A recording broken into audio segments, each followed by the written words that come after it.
దేవుని వాక్యాన్ని చూడండి. మత్తయి సువార్త 24వ అధ్యాయము 4వ వచనాన్ని చదువుకుందాం. యేసు వారితో ఇట్లనెను, ఎవడు మిమ్మను మోసపరచకుండా చూచుకొనుడి. చాలండి. అంటే అంచె దినాల్లో యేసుక్రీస్తు ప్రభు జరగబోయే సంఘటనలు యేసు ప్రభు తన శిష్యులకు తెలియజేస్తూ ప్రభు చెప్పిన మాట ఏమిటంటే, ఎవడు మిమ్మల్ని మోసపరచకుండా జాగ్రత్తగా చూసుకోండి అన్నారు. అంటే మోసపరచడం అనేది జరుగుతుంది, మోసపోకండి అని చెప్తున్నాడు. అందుకు జాగ్రత్తగా చూసుకోండి అని కూడా చెప్తున్నాడు. అంటే చూసుకోండి అంటే ఎవరిది బాధ్యత? మనదే కదా. ఈ వస్తువు ఇచ్చి జాగ్రత్తగా చూడండి అంటే అర్థం ఏంటన్నమాట, దాన్ని జాగ్రత్తగా మీరు కాపాడుకోవాల్సిన అవసరత ఉంది అని జ్ఞాపకం చేస్తున్నాం. దేవుని బిడ్డలారా, ఈ దినాల్లో దేవుని విశ్వసించడానికి, దేవుణ్ణి ఎరగడానికి, దేవుణ్ణి ఎరగకుండా మనల్ని చేయడానికి అపవాది అయిన సాతానుడు అనేకమైన ప్రయత్నాలు వాడు చేస్తూ ఉన్నాడు. ఆదాము దేవుని కుమారుడు అని వ్రాయబడింది. ఆదాము ఎవరి కుమారుడు అని రాయబడిందండి? దేవుని కుమారుడు. దేవుడు ఆదాముకి అన్నిటి మీద అధికారం ఇచ్చాడు. అయితే దేవదూత ఏమని బోధ చేసింది? అపవాది అయిన సాతాను ఏం బోధ చేసింది? మీరు దేవదూతలు అవుతారని బోధ చేసింది. చాలా జాగ్రత్తగా గమనించండి. దేవదూతలు ఎక్కువ, దేవుని కుమారుడు ఎక్కువ? ఏమండి, దేవుని కుమారుడు ఎక్కువ కదా. దేవుని బిడ్డ జ్ఞాపకం చేశాను, దేవుని కుమారుడికి ఆయన ప్రభు చెప్పారు, అన్నిటి మీద ఆయన అధికారాన్ని అనుగ్రహించారు కదా. కాబట్టి ఇంత గొప్ప భాగ్యాన్ని ఇస్తే ఇప్పుడు ఏ మాటలు ఇష్టంగా ఉన్నాయండి? దేవదూత చేసే పని ఏమిటి? ఏది వర్తమానం చెప్తే ఆ వర్తమానం చెప్పి రావడం తప్ప ఇంకేమైనా చేస్తాయా?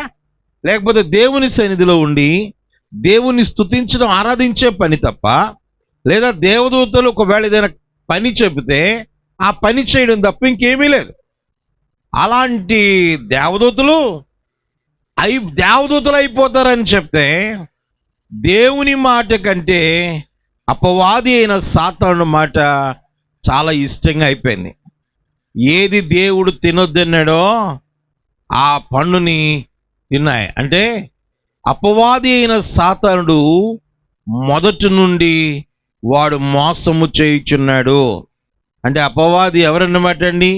మోసగాడు. గమనించండి, ఈరోజు దేవుని బిడలారా జ్ఞాపకం చేస్తున్నాను. దేవుని వాక్య భాగంలో దేవుడు చాలా 6వ వచనంలో కూడా ఒక మాట వ్రాశారు. 24వ అధ్యాయం 6వ వచనంలో కూడా ఒక మాట ఉంది. ఏమిటంటే, మరియు మీరు యుద్ధములను గూర్చి, యుద్ధ సమాచారము గూర్చి వినబోదురు, మీరు కలవరపడకుండా చూచుకొనండి అన్నాడు. ప్రభు చెప్పిన మాటల్లో దేవుని సంగమా జ్ఞాపకం చేస్తున్నారు. ప్రభు చాలా జాగ్రత్తగా చెప్పారు. మోసగించేవాడు ఉన్నాడు, మీరు జాగ్రత్త, మోసపోవద్దు అని ప్రభు చెప్పారు. మోసపోవద్దు అన్నారు అంటే అర్థం ఏంటనమాట? మోసగించేవాడు ఒకడు ఉన్నాడు, జాగ్రత్త అని ప్రభు చెప్పకనే చెప్పారు. కాబట్టి దినాల్లో దేవుని బిడ్డలారా, దేవుని యొక్క వాక్యమును మనం వినాల్సిన వారిగా ఉన్నాం. ప్రభు సువార్తల్లో చాలా స్పష్టంగా ప్రభు చెప్పిన మాట ఏమిటంటే, మీరు మోసపోకుడి అని జ్ఞాపకం చేస్తున్నారు. ఎలాగో ఈ దినాల్లో దేవుని బిడ్డలారా చాలా విషయాలు మన జీవన విధానంలో ఎక్కువ మోసం చూస్తూ ఉంటాం. చూడండి, మన ధరించే వస్త్రాలు వాడు నెంబర్ 1 క్వాలిటీ అంటాడు, కానీ ఇస్తాడా? ఆడు మోసం చేస్తుంటాడు. గమనించండి.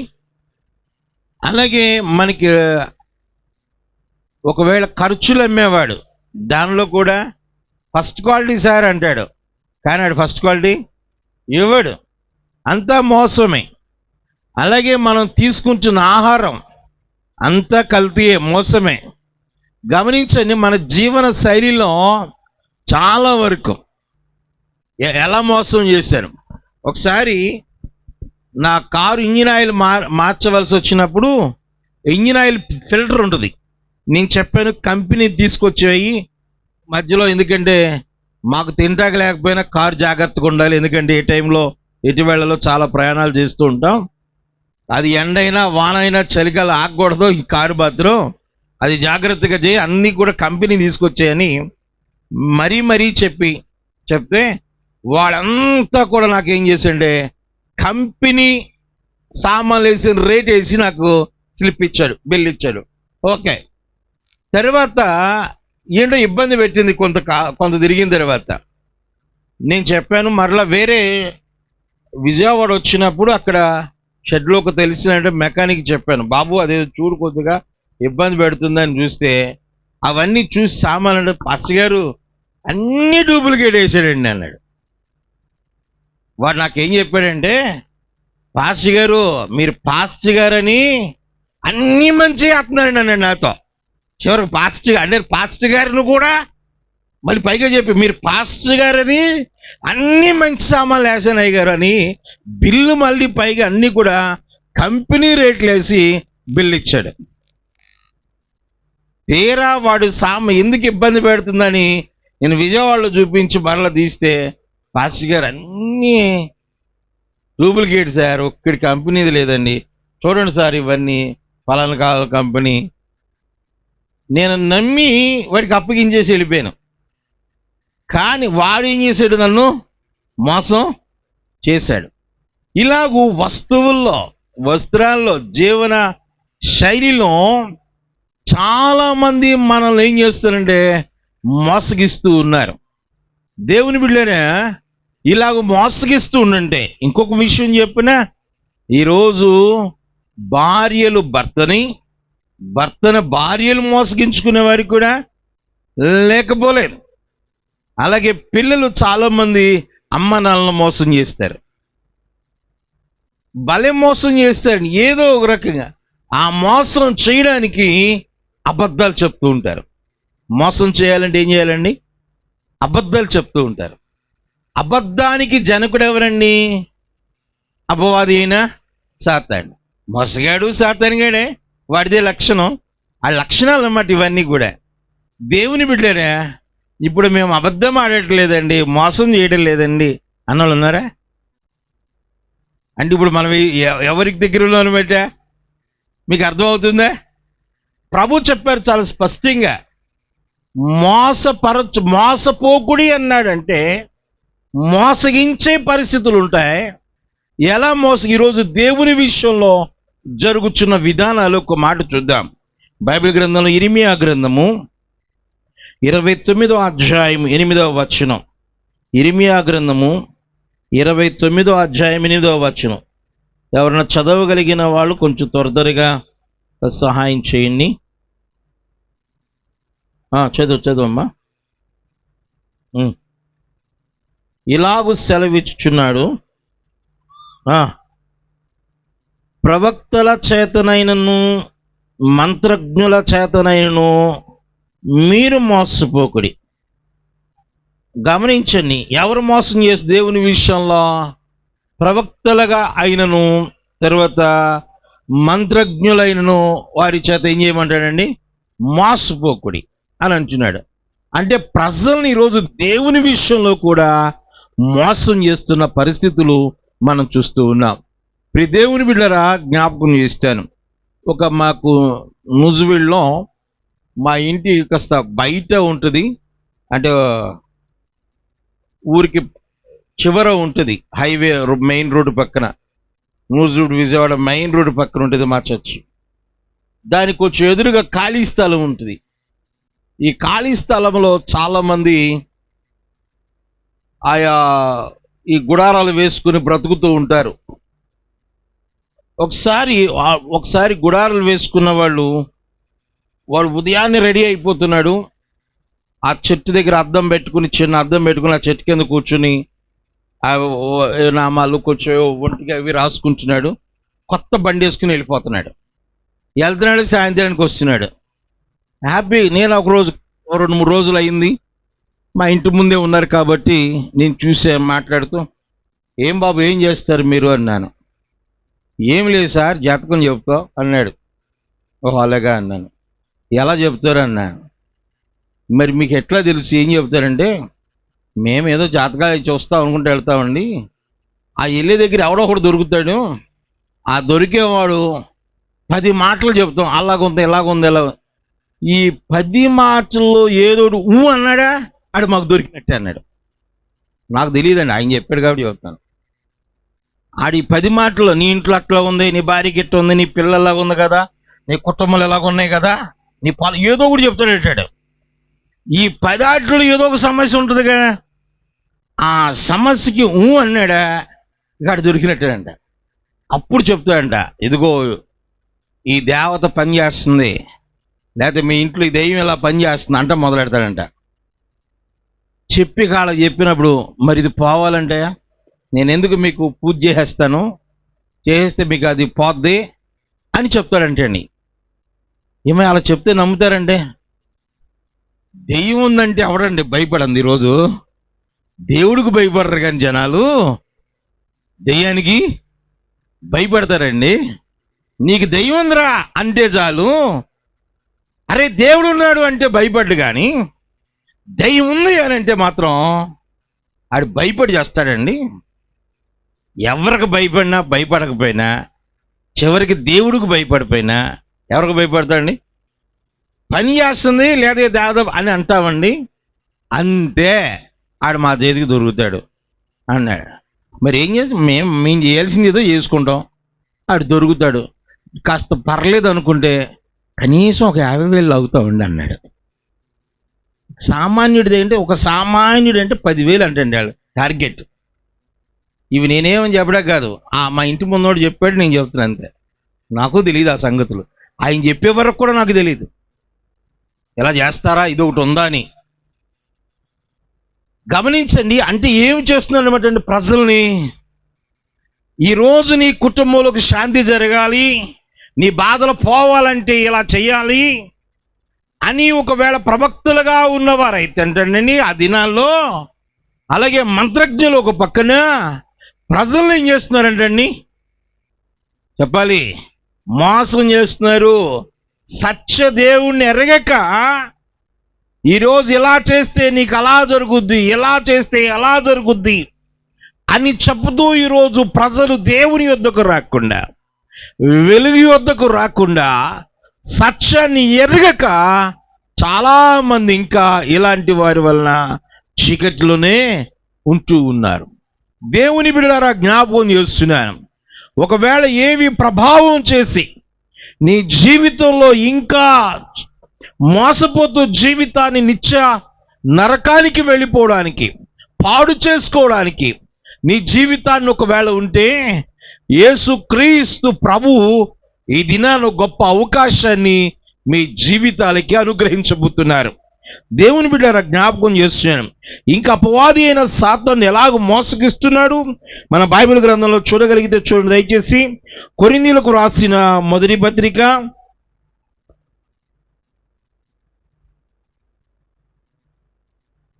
6వ అధ్యాయము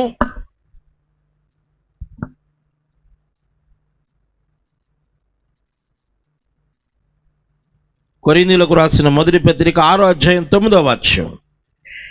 అన్యాయస్తులు దేవుని రాజ్యమునకు వారసులు కారేరని మీకు తెలియదా? మోసపోకుడి, జారులైనను, విగ్రహారాధికులైనను, వ్యభిచారులైనను, ఆడంగితనము గలవారైనను, పురుష సంయోగులైనను, దొంగలైనను, లోబులైనను, త్రాగుబోతులైనను, దూషకులైనను, దోచుకుని వారైనను దేవుని రాజ్యమునకు వారసులు కానేరరు. ఇలాంటి వారు ఎవరు కూడా దేవుని రాజ్యానికి వారసులు కానేరరు అని భక్తుడు జ్ఞాపకం చేస్తూ ఉన్నాడు. దేవుని సంగమా జ్ఞాపకం చేస్తున్నాను, అన్యాయస్తులు దేవుని రాజ్యమునకు వారసులు కానేరు.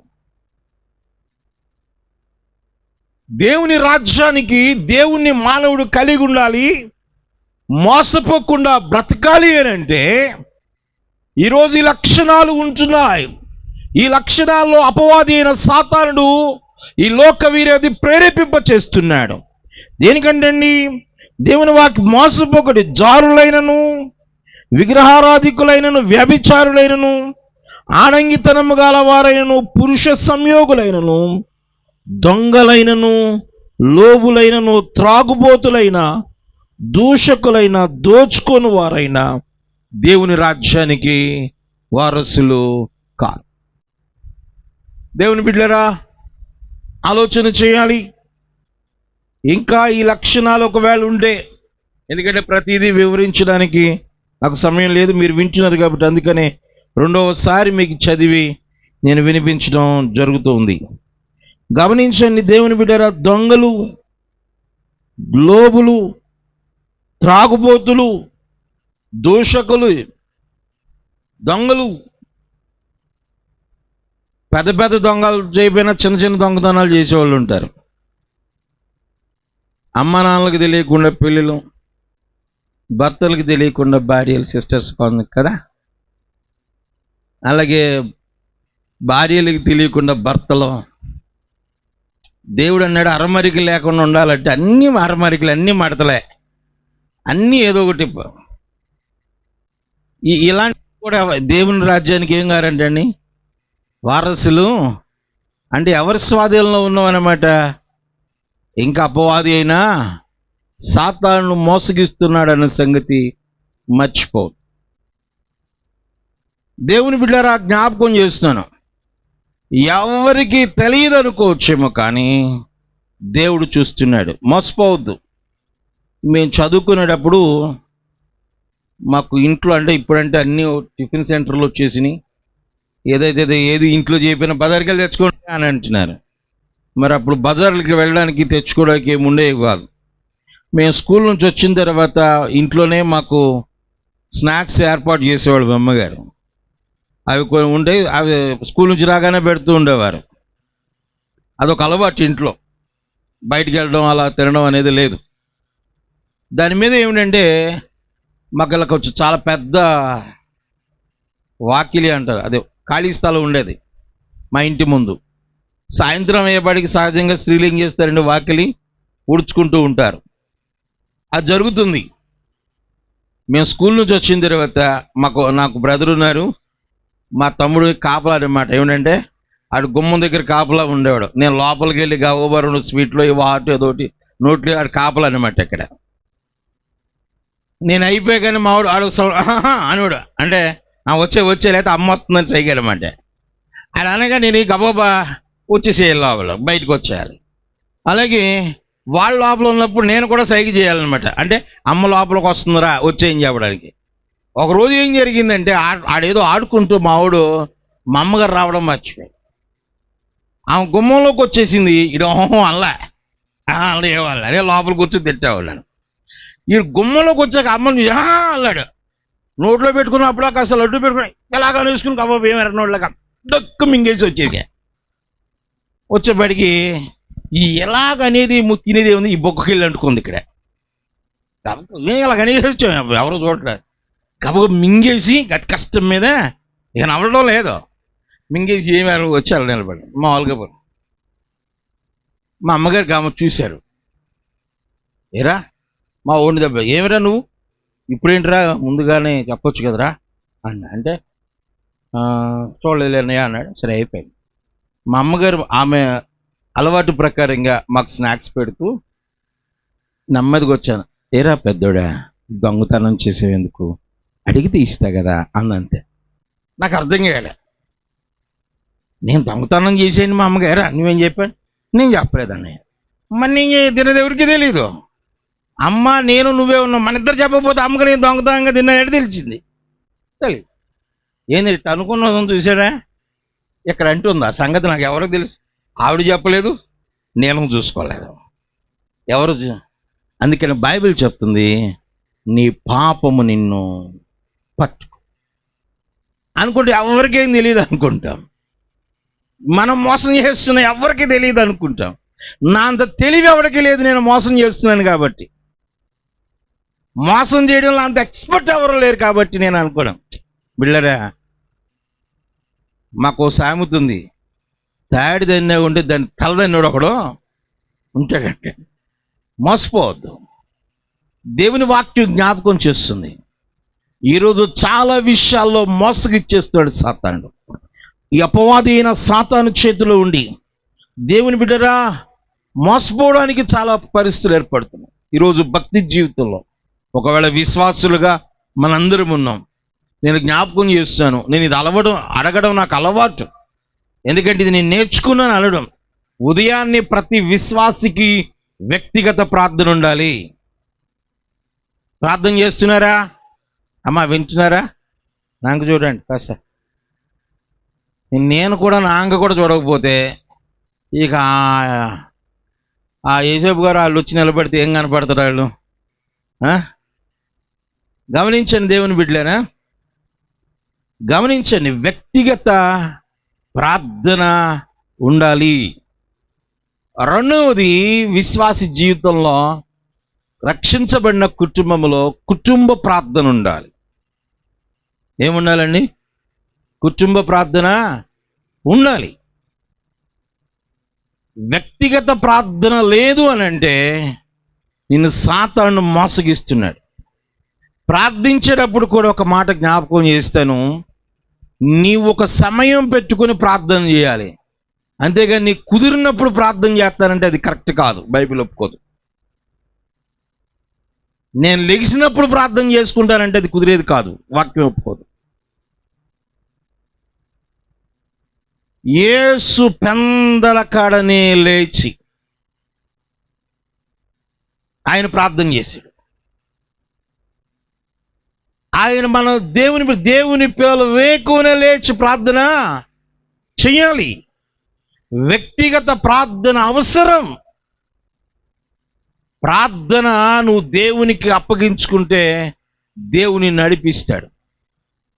అలాగే ఉదయకాల సమయంలో దేవుని వరుసగా వాక్యం చదవడం అలవాటు చేసుకోవాలి. ఎందుకు దేవుని వాక్యాన్ని చదవ? నీ వాక్యమును నువ్వు బ్రతికించను, నా బాధలో నాకు నెమ్మది ఇస్తే. వాక్యం ఎందుకు మనం చదవాలి అంటే, దేవుని బిడ్డలారా, ఏ పాపము మన మీద ఏలుబడి చేయకుండా, ఏంటండి, ఏ పాపము మన మీద ఏలుబడి చేయకుండా నీ వాక్యము చేత నా అడుగులు స్థిరపరచు. అర్థమైందండి? దేవుని బిడ్డలారా, ఈరోజు అలాగూ దేవునితో వ్యక్తిగత సంబంధం లేకపోతే, ప్రార్థన జీవితం లేకపోతే ప్రార్థించే వారిలాగానే ఉంటాం, కానీ ఆ క్రీస్తు యొక్క లక్షణాలు మన జీవితాల్లో ఉండవు.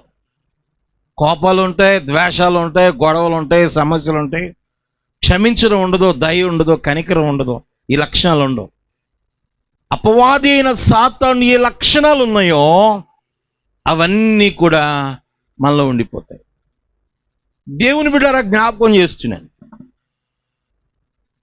ఈరోజు ఇంకా చాలా మనకి ద్వేషాలు, ప్రభువుని నమ్మి కూడా కోపాలు, ద్వేషాలు, అసూయలు ఇంకా మన అంతరంగాల్లో ఒకవేళ ఉన్నట్లయితే, దేవుని బిడ్డలారా, మనం ఎలాగూ దేవుని బిడలుగా జీవిస్తాం, దేవుని ఆత్మ ఎలాగూ మనలో వసిస్తుంది.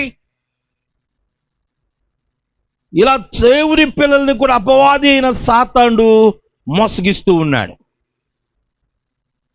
దేవునికి ఇవ్వాల్సిన సమయాన్ని దొంగిలించే వాళ్ళు ఎంతమంది? దొంగలు ఎలాంటి వాళ్ళు లేరు? పాస్టర్ గారు ఎప్పుడు వచ్చి నీకు ఇదో బాధ చేస్తారనుకుంటారేమో, కానీ తప్పదు. ఏమనంటే, దేవునికి ఇవ్వవలసిన సొమ్ముని ఇవ్వకుండా దొంగిలించే వాళ్ళు ఎంతమంది? దొంగలు కాదా? కొందరు తెలివి కలిగిన వాళ్ళు ఈ మధ్య అన్నారు, అది పాత నిబంధన సార్, మీరు లేనిపోయిన చేస్తున్నారు అన్నాడు. నేను అప్పుడు చెప్పాను, నీకు దమ్ము ధైర్యం ఉంటే కొత్త నిబంధన నెరవేర్చేయన్నాను. ఏంటి సార్ అలాగన్నారు అన్నాడు. అంతే అన్నాను. కొత్త నిబంధనలో ఏమి కానుకలు దశంభాగాలు లేవు నాన్న, వారికి కలిగిందంతా అమ్మి, చెప్పు, కలిగిందంతా ఏమన్నా దాచుకున్నారా? దాచుకున్న వాళ్ళు చచ్చారు, అబద్ధం అన్నోళ్ళు, అవునా కదా? ఏమండి? వారికి కలిగినదంతా అమ్మి అపోస్తుల పాదాల దగ్గర పెట్టేశారు. దేవుని కొరకు అలా సమర్పించేసుకోగలిగారు. పౌలు కొరింథీ సంఘానికి వ్రాస్తూ మాసిదోనియా సంఘాన్ని రెండవ కొరింథీ పత్రిక 8వ అధ్యాయంలో మాసిదోనియా సంఘాన్ని జ్ఞాపకం చేస్తూ, వారిని దేవుని కృప పొందిన వారిని జ్ఞాపకం చేస్తూ, వారు బహు శ్రమల వలన పరీక్షింపబడగా అత్యధికముగా సంతోషించిరి అన్నాడు. 3వ వచనంకి వచ్చాడు. వారు అత్యధికంగా శ్రమల్లో ఏం చేశారంటండి? శ్రమలలో సంతోషించిరి. ఈ మాట చెప్పండి. శ్రమలలో అనండి అందరు కూడా, సంతోషించిరి. నిజమా? శ్రమలు వస్తే ఏడుపు కదా, మనకి దారులు కావు, కృంగిపోవడం కాదు. ఇక అన్ని సమస్యలు ఏంటి, ఎట్లుంటాయి మొహం అంతా. కానీ శ్రమలు కూడా కాదండి, వ్రాసాడు వారు బహుశ్రమల వలన పరీక్షింపబడగా వారు అత్యధికముగా సంతోషించిరి అని వ్రాస్తూ వారు పేదలు కూడా కాదంటండి, రాశాడు వారు నిరుపేదలు అని రాశాడు. పేదలు కూడా కాదండి, మళ్ళీ పేదలు అంటున్నాళ్ళు. అంటే జరగడం కూడా కష్టమవుతుందేమో. వారు నిరుపేదలైనను వారి దాతృత్వం విస్తరించను అంటాడు. వారు ఇంతగా చేయుదురని నేను అనుకున్నా లేదు అన్నాడు. మరి క్రొత్త నిబంధన చెబుతుంది దీనికే దిక్కులేదు, దానికి ఆడంటారా? దీనిలోనే ఎంతమంది దొంగలు వస్తారు. కాబట్టి గమనించండి, సమయం దేవుడికి ఇవ్వాల్సిన సమయం, దేవునికి ఇవ్వాల్సిన మన సామర్థ్యం, మన యొక్క ఆర్థిక స్థితిగతుల్లో ఎన్నిటిలో మనం కనబడుతుంటున్నాం.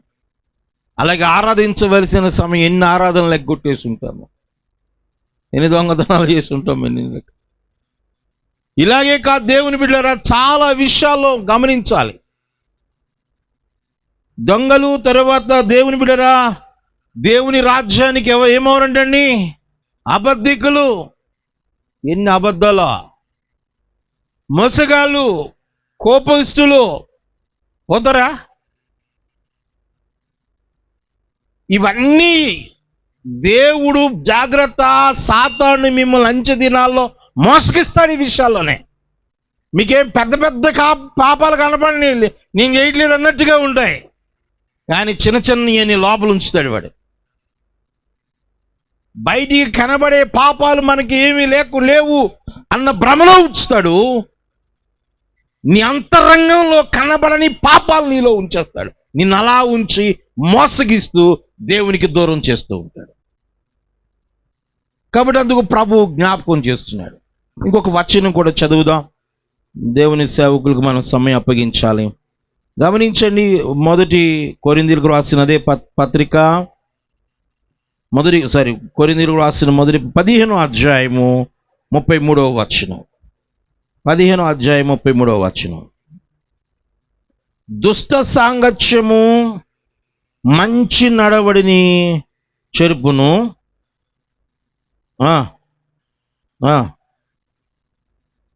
చదవండి. గమనించండి, ఆ పై వచనంలో రాస్తాడు 32లో, మోసపోవద్దు. దుష్ట సాంగత్యము మంచి నడవడిని ఏం చేస్తుందంటండి? పాడు చేసి. అలాగే మనం సహవాసం ఎవరితో చేస్తున్నాము? ఈరోజు జాగ్రత్త కలిగి ఉండాలి. దేవుని పిల్లలతో సహవాసాన్ని కలిగి ఉండాలి. దేవుని పిల్లలు లోకస్తులతో సహవాసం చేస్తే పాడైపోతారు. ఎందుకంటే బైబిల్ గ్రంథంలో చూస్తే యాకోబు కుమార్తె పోయి లోకస్తుల పిల్లలతో సహవాసం చేసింది. ఎవరి పిల్లలతో అండి? లోకస్తుల పిల్లలతో సహవాసం చేస్తే వాళ్ళు ఏం చేశారు? ఆమెను పట్టుకుని పాడు చేశారు. ఎవరి సహవాసం చేయాలి? దేవుని పిల్లలు సహవాసం చేయాలి. మా ఏళ్ళలో ఒక సామెత ఉంది, 6 నెలలు సహవాసం చేస్తే వీళ్ళు వాళ్ళు అవుతారంటండి. మరి దేవుని బిడ్డలు ఎవరితో సహవాసం ఉంది? నీ సహవాసం ఎవరితో ఉంది? పౌలు అంటాడు, మన సహవాసం అయితే తండ్రి అయిన దేవునితోనూ కుమారుడైన యేసుక్రీస్తుతో ఉందంటాడు. మరి నీ సహవాసం ఎవరితో ఉంది? నువ్వు సహవాసం చేసే వ్యక్తులు మంచి వాళ్ళేనా? భక్తి పరులుగా ఉన్నారా? ఆత్మీయతలో కలిగి ఉన్నారా? ప్రార్థించే వాళ్ళుగా ఉన్నారా? ఒకవేళ లోకంలో గొప్పవారని, విద్యావంతులని, ధనికులని, లోకంలో సామర్థ్యం కలిగిన వారని ఒకవేళ వాళ్ళతో సహవాసాన్ని ఏర్పాటు చేసుకుంటున్నావా? పెద్దోళ్ళు వాళ్ళతో పాటు సహవాసం లేకపోతే ఎలాగా అని అనుకుని ఒకవేళ వాళ్ళతో సహవాసాన్ని కలిగి ఉంచున్నావా? దేవుని సంగమా, ఆలోచన చేయాలి. మోసపోవద్దు ఇక్కడ ఈ విషయాల్లో.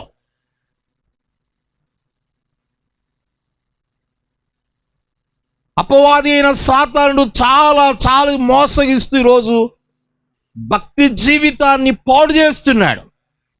విశ్వాస జీవితంలో విశ్వాసం కొదువైపోతుంది, పరిశుద్ధతలో లేకుండా చేస్తున్నాడు. ఈరోజు దేవుని పిల్లలుగా మన కంటిలో పరిశుద్ధత లేదు, మన నోటి మాటల్లో పరిశుద్ధత లేదు, మన క్రియలో పరిశుద్ధత లేదు. పరిశుద్ధత లేకుండా వాడు మోసగిస్తున్నాడు మనల్ని. కాబట్టి అందుకే ప్రభు చెప్పారు, జాగ్రత్త, మోసపోకండి. మోసగిస్తాడు వాడు. ఎందుకంటే వాడికి సమయం కొంచెమని తెలిసి, అపవాది అయిన సాతానుడు వాడికి సమయం కొంచెమని తెలిసి, వాడు ఎవరిని మృంగుదునని గర్జించు సింహం వలె తిరిగాడుచున్నాడు. దేవుని బిడ్డ, నిన్ను వాడు పాడు చేయడానికి, ఆ రోజు హవ్వను మోసం చేయడానికి దేవుని కుమారుని ఆదాము కొరకే సిద్ధపరచబడిన హవ్వను మోసం చేశాడు. ఆదాము దేవుని కుమారుడు, అక్కడే విడిచిపెట్టలేదు, ప్రారంభించాడు. మోసగిస్తాడు వాడు మోసగిస్తాడు. కాబట్టి నువ్వు మోసపోవడం నీ పని కాకూడదు. మోసపోకుండా జాగ్రత్తగా ఎలా చూసుకోగలవంటే, నీ వ్యక్తిగత జీవితంలో ప్రార్థన ప్రభుతో నీకు ఉండాలి. దేవుని వాక్యాన్ని చదవాలి. దేవుని వాక్యం మాకు చదవడం రాదయ్యా అంటే విని జాగ్రత్తగా అది మననం చేసుకుంటూ ఉండాలి. ఎందుకంటే పాపంలో పడిపోకుండా మనల్ని కాపాడుతాం. ఈ మాట చెప్పి నేను ముగిస్తాను. దేవుని బిడ్డారు, దేవుని యొక్క వాక్య భాగంలో కొన్ని మాటలు ఉన్నాయి, కానీ అవి మనకి సమయం లేదు. నేను నా సమయాన్ని చాలా శ్రద్ధగా వినియోగించాలి. ప్రభు చిత్తమైతే రేపు మధ్యాహ్నం చర్చిలో ఉంటాను, రేపు రాత్రికి కూడా ఉంటాను. కాబట్టి మరి కొన్ని విషయాలు జ్ఞాపకం చేస్తాను. ఒక మాట చెప్పి నేను ముగిస్తాను. నేను దగ్గరగా ఇప్పుడు 30 సంవత్సరాల పైగా దేవుని సేవ చేస్తూ ఉన్నాను. దేవుని కృప చేత ఒక 16 మంది సేవకులు కలిగి ఒక 43 సంఘాలు పరిచర్య కలిగి చేసుకోవడానికి దేవుడు సహాయం చేస్తూ వచ్చాడు. ఇప్పుడు కొందరు ఒక 3-4 పిల్లలు సేవలో వాళ్ళు కొత్తగా వెళ్ళి ప్రారంభించారు.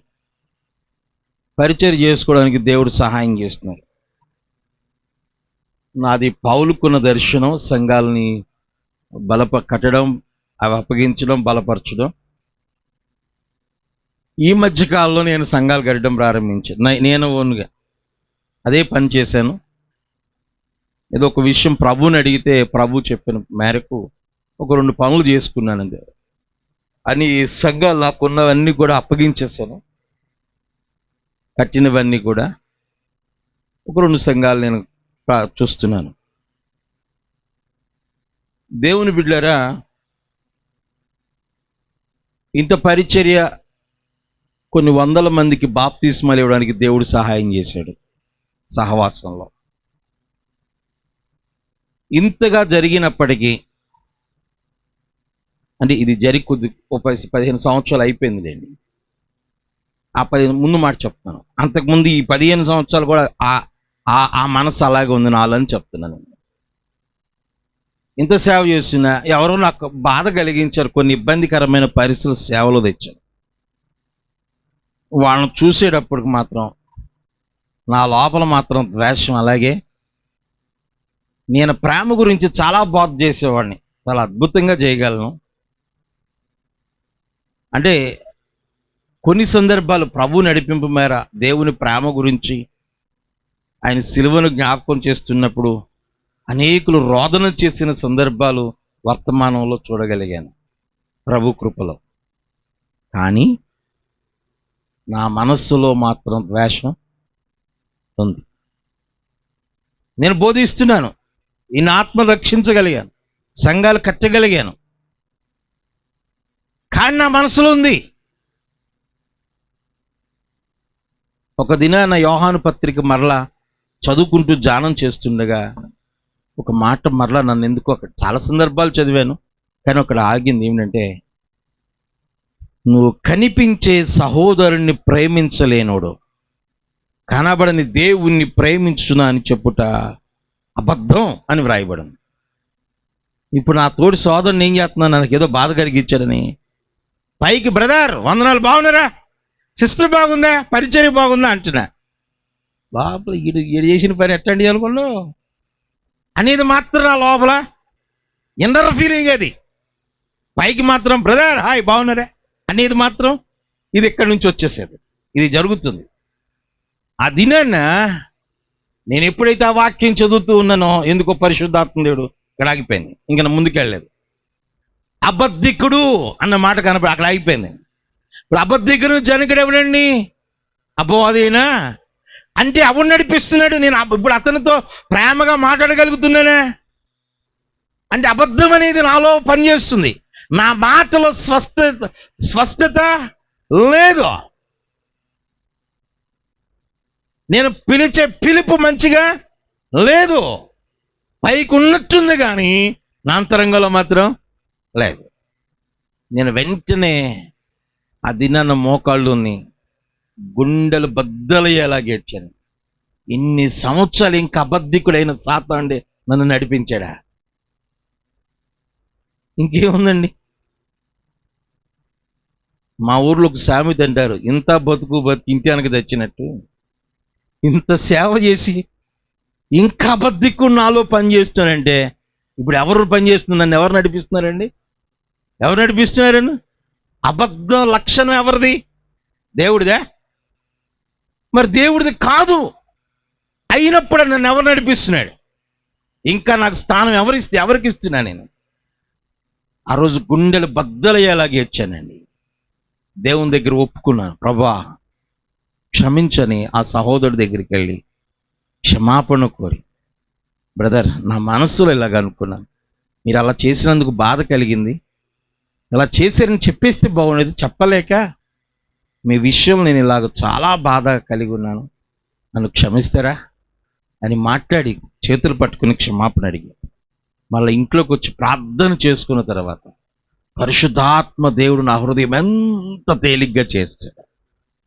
ఇప్పుడు ధైర్యంగా చెప్పగలను, ఎవడని తిట్టుకున్నాడేమో కానీ నాకు మాత్రం ఎవడు తిట్టుకోవాల్సిన పని లేదు, ఎవడి గురించి బాధపడాల్సిన పని లేదు. నా పద్ధతి నచ్చకాడు తిట్టుకోవచ్చేమో. నేను నా వ్యక్తిగతం ఏమని చూస్తానంటే, నేను నా ప్రభుకు దగ్గరగా ఉన్నాను. నేనా ఒకవేళ 10 మంది వచ్చి నన్ను పిలిచి అయ్యగారు అని చెప్పేసి కూర్చోబెట్టి షాలు వేసి దండేసి కప్పినా అందరికీ ఒకవేళ మంచినైనా ఏసైకి దూరంగా ఉన్నాను అనుకోండి, నా బతుకు బస్ స్టాండేగా, ఇంకేమైనా ఉపయోగం ఉందా? అందరూ చప్పట్లు కొట్టొచ్చు ఒకవేళ, కానీ ఉపయోగం ఏమి కూడా లేదు కదా. అది ఎరిగి ఏడ్చండి. అందుకు ప్రతిదినం వ్యక్తిగతంగా నా వ్యక్తిగత ఉదయకాల ప్రార్థనలో నేను అదే చూస్తాను. దేవునితో నాకు ఆయనకి ఎక్కడైనా సంబంధం కట్ అయిందా? నా రిలేషన్, నా ప్రవర్తన, నా మాటలు, నా ఈ జీవన శైలి ఎలాగున్నా ఎప్పుడు కూడా ప్రతిదినం ప్రభువుకు నేను దగ్గరగా ఉన్నాను లేదా? ఎందుకంటే ప్రభు రాకడెప్పుడో మనకు తెలియదు. మనం పోవడం ఎప్పుడో కూడా మనకి మన యేసేబయ్య గారి గురించి చెప్తూ, అయ్యా మా బాబాయ్కి ఇట్లా చాలా కష్టంగా ఉంది అయ్యగారు, ఇలా బాధపడుతున్నాడు అయ్యగారు అంటే, ఆ రోజు చెన్నై నుంచి వెళ్తున్నాను, నెల్లూరు దాటే చెప్పాడు, ఒంగోలు దగ్గరికి వెళ్తా ఉన్నాను అప్పుడు చెప్పాడు, అరే ముందు తెలిసినా దిగిపోయి నాన్న చూసుకునేవాడిని అంటే. ఎందుకంటే అంత ఏ సమయానికి ఏమి జరుగునో ఎవరికి కూడా మనకి దేవుడు కరుణించి తండ్రి గారికి ఆరోగ్యం ఇచ్చి మరలా మన ముందు సాక్షిగా నిలబెట్టాడు దేవుడు. దేవుని బిడ్డరా, ఎప్పుడు ఏం జరిగిన ఎవరికి కూడా తెలియదు. మోసపోవద్దు. నీ ఆరోగ్యం బాగుందని, నీ పరిస్థితులు బాగున్నాయని, నీ ఆర్థిక స్థితిగతులు బాగున్నాయని, నీకు బలం ఉందని, బలగం ఉందని, కులం ఉందని, విద్య ఉందని, ఉద్యోగం ఉందని, వ్యాపారం ఉందని, ఒకవేళ బ్రతుకు తెరువులో ఏ లోటు లేదని నీ అంతరంగిక జీవితంలో ఒకవేళ నీవు మోసపుచ్చుకుంటే నీ అంత దౌర్భాగ్యుడు మరొకడు లేడు. ఈ రాత్రి కృప కలిగిన దేవుడు అవకాశం ఇస్తున్నాడు. మోసపోవద్దు. ఏ స్థితిలో ఉన్న ఆయన చేతులు చాపుచున్నాడు. దినమెల్లా ఆయన చేతులు చాపే దేవుడు అయి ఉన్నాడు. నువ్వు ఏ స్థితిలో ఉన్నప్పటికీ నువ్వు మోసపుచ్చుకోకుండా నీ దే స్థితిలో పడున్న ఆ స్థితిలో నువ్వు ప్రభు దగ్గర రాగలిగితే ఆయన చేతులు చాపుచున్నాడు. నా యొద్దకు వచ్చి వారిని నేను మాత్రం కూడా త్రోసివేయనని చెప్పినాడు. బిడ్డ ఎవరైనా సరే, నువ్వు ఒకవేళ మోసగోడుగా ఉన్నావో మోసగించబడ్డావో నాకు తెలియదు, కానీ ఏ లక్ ఉన్నప్పటికీ నీ కృప కలిగిన దేవుడు ఈ రాత్రి అవకాశం ఇస్తున్నాడు. వస్తావా ఆయన చేతిలోకి?